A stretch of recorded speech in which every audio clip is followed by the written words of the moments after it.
I think the next step would be some automation and process integration and maybe also continuous integrated biomanufacturing. So that would be the tools. Because you may end up in a 2 or 3 step purification process, which is fine, but to narrow it down would even increase the risk. So therefore, automation is key. To make the processes robust, when you have automated, you could work 24/7, all these things which go with automation.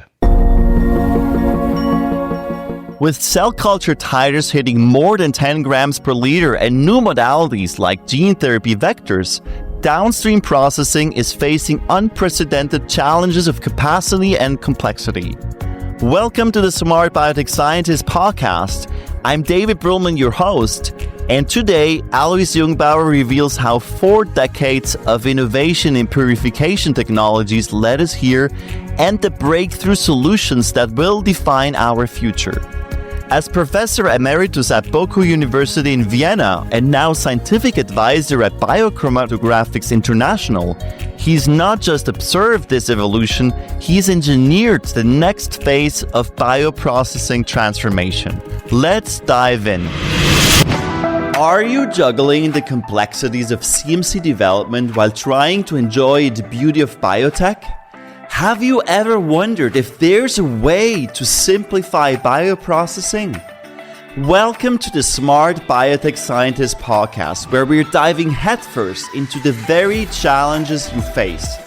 We're breaking it down, demystifying the jargon, and giving you the keys to unlock your full potential.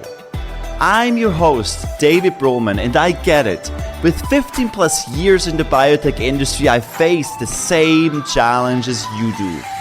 There's a way to simplify and streamline so you can remove complexity, you can skip trials and errors, deliver without delay your groundbreaking therapy to clinics and market, and still enjoy every single step.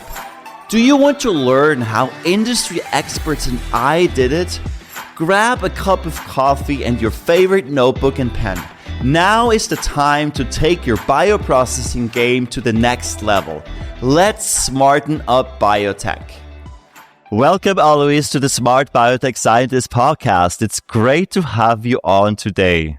No, it's a pleasure to be invited for an interview with you. I'm working for quite a while in the field of bioprocess engineering, biopharmaceutical manufacturing for more than 40 years. In my career, I had published more than 450 papers in this field, and I'm still excited about developing new materials and processes for biomanufacturing.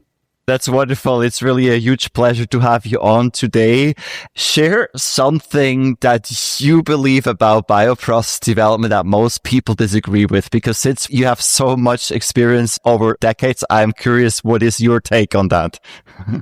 A lot of people in the field think that especially the recovery of the biological product has been well established and there is no need for further development, research and innovation.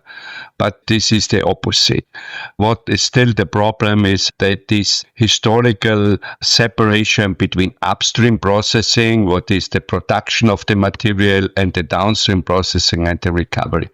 So they actually should be developed together. Absolutely, yes. I totally agree. Before we dive into the nitty-gritty of downstream processing, I'm curious about your story, Alois, because you went from humble beginnings, from milking cows on an Austrian farm to becoming quite a famous person in bioprocessing. So tell us, how did you get started in bioprocessing and what were some interesting pit stops along the way? Actually, I got started just by chance. I had been asked by the head of the institute if I would be interested in having a position in the field of downstream processing. And I said spontaneously yes, without thinking and even without knowing what is downstream processing. I had to develop this field from scratch in our institute. Nobody had experience in the field. I was a completely autodidact, but the advantage was I had freedom. I had freedom to actually develop things, to develop myself, compared maybe you come to an experienced group where you have a much faster learning, but you have to actually integrate to an existing research team and topic. So, and then Austria has a pretty strong pharmaceutical industry, biopharmaceutical industry. So this gives us a lot of opportunities to have research projects, also had good opportunities to get engaged with these companies, and they like it because there is a shortage of experts in downstream processing. And when we do a project together, then they learn about the new talent. And this is also why they spend the money, not because they are so interested in my research, but they're also interested actually in the next generation. And then I think this continued quite a while, and at the very end now I have worked with these people in Singapore, BioChromatographix, after my retirement, which is a brilliant team. And again, at the end of my career, again, I have a freedom to do research because as an advisor, I can actually guide them and also develop my own ideas. That's fascinating, and I love what is possible when you take a leap of faith and you try and you use that freedom. It's really impressive.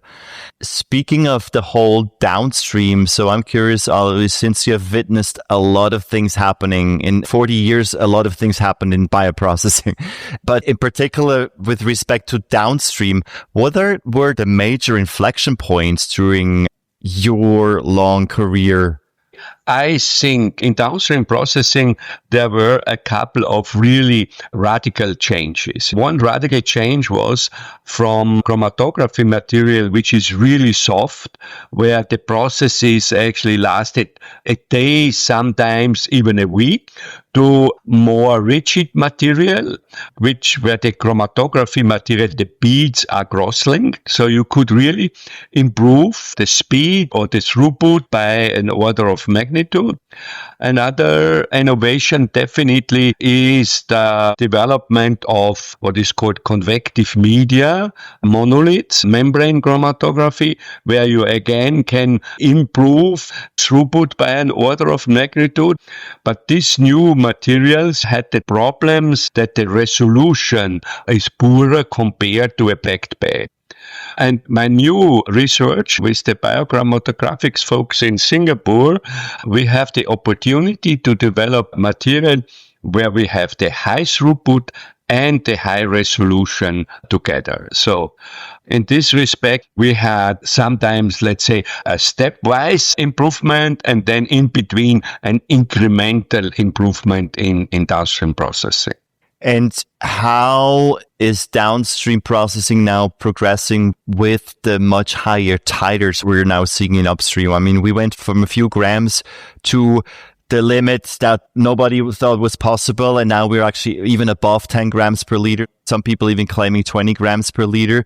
So what are now the challenges when it comes to biologics, for instance, to purification of biologics and downstream processing? Once you have a really high titer in biopharmaceutical manufacturing, you have to change your entire strategy. How do you recover the product? In dilute situation, the product is bound to a chromatography material or an adsorbent, and the product is actually in the flow-through, is unbound. Once you have a high titer, you do the opposite. You will bind the impurities and the product actually is unbound and in the flow-through. So that's the major change with the high titers. The challenge is that impurities much more diverse compared to the product. So therefore, it is difficult to find a selective adsorbent for the impurities, because the impurities range from small proteins, host cell proteins, DNA, chromatin, and so on. And so to find an adsorbent which really pulls out all this material, that's really difficult. But once you have this, I know companies really progressively work on that, then that would really ease and actually, again, expedite. Before we continue, Biotech founders, I want to talk directly to you. Do you know that feeling when an investor asks about your manufacturing strategy and you freeze? One wrong CMC decision can cost you $2 million and 18 plus months of delays. Yet many CEOs are flying blind on these critical decisions. That's why I created the 1-week CMC strategy assessment. In 1 week, you get a personalized assessment of your molecule and development stage. We identify critical gaps before they become million-dollar mistakes, plus a strategic roadmap for high-stakes investor meetings. One CEO told me, David took me from feeling powerless about our CMC roadmap to confidently pitching investors. An absolute game changer for time-pressed CEOs. Whether you are preparing for Series A, approaching IND filing, or facing scale-up challenges, this gives you confidence to ace investor and board conversations instead of surviving them. Ready to stop second-guessing your CMC strategy? Check the link in the show notes and secure your spot. Because your breakthrough therapy deserves a solid CMC strategy. Now, let's get back to our episode. The process. And what are some alternative toolbox we can use now as we have higher titers, we have completely new modalities. We have so much more going on than, for instance, 10 years ago, 15 years ago, when we just had maps. What is happening there on the downstream side? I think the next step will be some automation and process integration and maybe also continuous integrated biomanufacturing. So that will be the tools. Because you may end up in a 2 or 3 step purification process, which is fine, but to narrow it down would even increase the risk. So therefore, automation is key. And automation is a key just to increase the throughput or to have better controls, or can you let us into that? To make the processes robust, when you have automated, you could work 24/7, all these things which go with automation. And when you say automation, Alois, is that synonym with completely continuous processing or like end to end, or would that just be an automation of a chromatography step?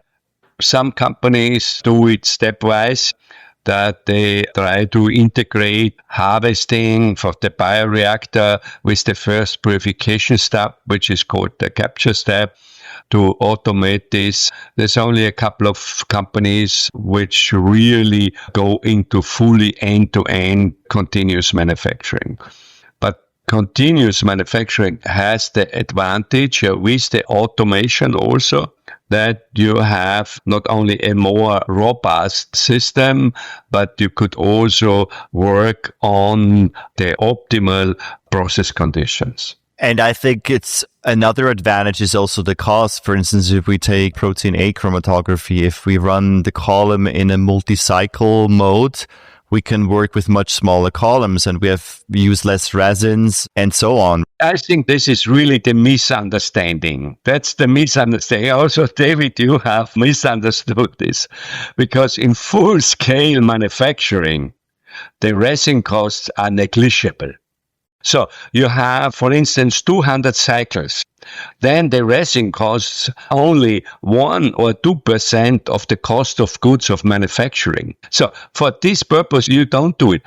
The expensive resins play a role is in especially clinical manufacturing from phase 1 to phase 3. Because in these cases, quite often, the resin is only used, let's say, 1 time or 2 times, because companies don't want to store the material for 2 or 3 years and then later on requalify it. So then they will buy a new one. So that's the resin costs then really play a role. And what you have mentioned, and then integrated manufacturing or continuous manufacturing, where you can reduce a scale of the chromatography, that has really a cost impact. So we have to divide these two scenarios. I think that's exactly where the challenge lies, because if you just run a few batches in clinical manufacturing, you probably are not going to put in the work that's needed to fully automate your process. So there's a trade-off probably somewhere there. Yeah, there's a trade-off. But later on, once you would really go into a full-scale manufacturing with a blockbuster, companies would do that actually to automate even a batch process to a large extent. At large scale, definitely they would go to much greater lengths to automate the process and to reduce, on one hand, obviously the manpower, but also to make the processes much more robust. Is robust, and the integrated manufacturing could actually also be that we have, let's say, a real-time release. We have the sensors and the automation and so on. We know at each time point in the process if the material is within specification, and we know that we're within spec. Actually, the scheduling in the factories also gets much easier. So, of course, for the release, there are some release tests later on, which takes at least a week or two. For instance, nowadays, sterility tests and so on. But still, the company would know if a product, for instance, the protein or virus quality or gene therapy vector quality would be within specs. And this would help a lot. And that's also a huge advantage of this automation. But the reason we need sensors. Yeah, definitely. Before we dive a bit deeper into the work you're doing at BioChromatographix and also the technology you're developing, I just have another question before that, because as I was going back into your archive, Alois, I came across a paper from the 1990s where you were developing displacement chromatography work. And it seems now that this has resurfaced and it's very useful, especially for gene therapy vectors.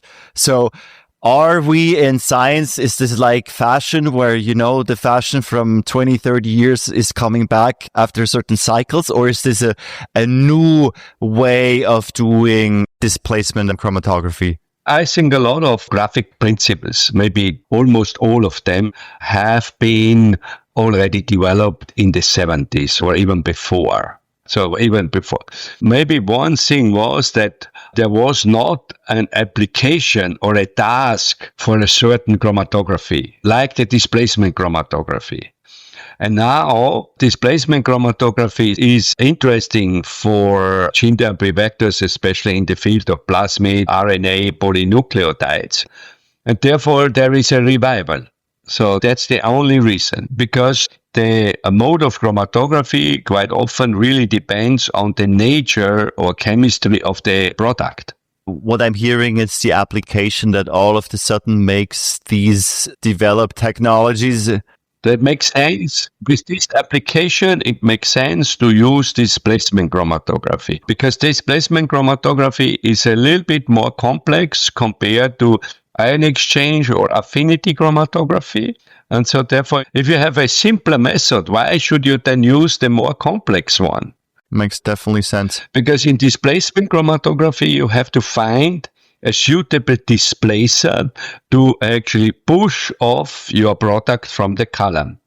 But the next, first of all, is to find the correct displacer, but which is possible with the polynucleotides.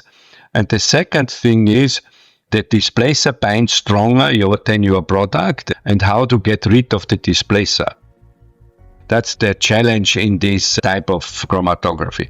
But if this is the only way or is a much better way to solve your separation problem, of course, then you would actually dig in and do it. That wraps up part 1 of our deep dive with Alois Jungbauer. We've explored decades of downstream evolution and the exciting alternatives reshaping our industry. Do you have questions about your own process development or manufacturing challenges? Well, book a free consultation call with me. I'd love to help you navigate these waters. You'll find the link in the description. And please leave us a review on Apple Podcasts or whatever platform you found us on. It truly helps other scientists discover these insights. Thank you so much for tuning in, and I'll see you next time. All right, smart scientists. That's all for today on the Smart Biotech Scientist podcast. Thank you for tuning in and joining us on your journey to bioprocess mastery. If you enjoyed this episode, please leave a review on Apple Podcasts or your favorite podcast platform. By doing so, we can empower more scientists like you. For additional bioprocessing tips, visit us at smartbiotechscientist.com. Stay tuned for more inspiring biotech insights in our next episode. Until then, let's continue to smarten up biotech.